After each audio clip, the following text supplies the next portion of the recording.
So the question is, how do you differentiate the utility of behavioral / psychotherapeutic treatments for conditions like depression versus medical treatments? Okay, so the first thing I would say is, don't underestimate the utility of medical interventions. Depression is a catastrophe. It carries with it a very high suicide rate. And it also levels people out, and it's really hard on their families. And so, and it's physiologically extraordinarily damaging.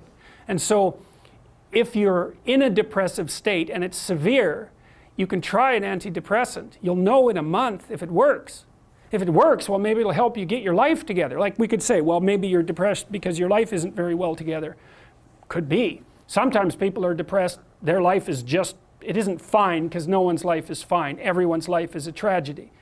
But sometimes people have their lives in order as much as you could expect anyone to have. They have friends, they have an intimate relationship, they have a career that they like, you know, they're qualified, industrious people working hard on what they're doing and really playing a minimum number of games with themselves, and they're terribly depressed.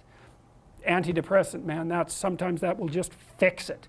And so hooray, like you're a biological entity. If there's something out there that can help you strengthen yourself so that you can prevail, great.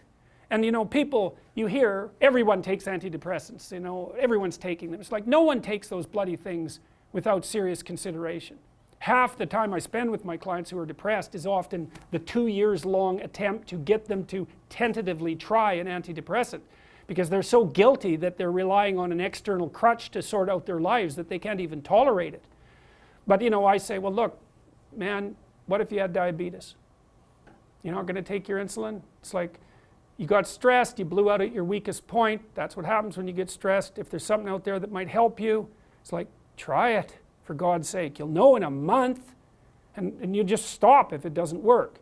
Now, having said that, you want to do a multidimensional analysis. It's like, well, do you have any friends? Do you have an intimate relationship, or are you pursuing one? Do you have a reasonable career? Are you as educated as you are intelligent? Do you have something useful to do with your time outside of work? Do you have a drug or alcohol problem? Are there other behavioral issues like sleep dysregulation and lack of eating that are contributing to the pathology? You want to differentiate all of that, and wherever you can make a behavioral intervention, so much the better. But sometimes too, you're dealing with people whose lives are so wrecked that they don't even know where to start. They're different than the ones who have everything in order, say. And you say, well, try this, man, maybe you won't cut your throat in the next month, because if you're dead, it's going to be hard to work with you. And medical interventions, anything. If you're sick, you do what is necessary to get better, and you leave your pride behind if you have to. And that says nothing about the utility of the behavioral interventions. You want to hit the problem with everything you have at your disposal. But some antidepressants, especially for people whose lives are together and who are depressed, antidepressants can be absolutely miraculous. So, you know, when you hear about the clinical evidence in their favor being iffy, and that's partly because the diagnosis of depression isn't very well formulated. It's very different to have a terrible life than to be depressed. And antidepressants can only help you so much if you have a terrible life. So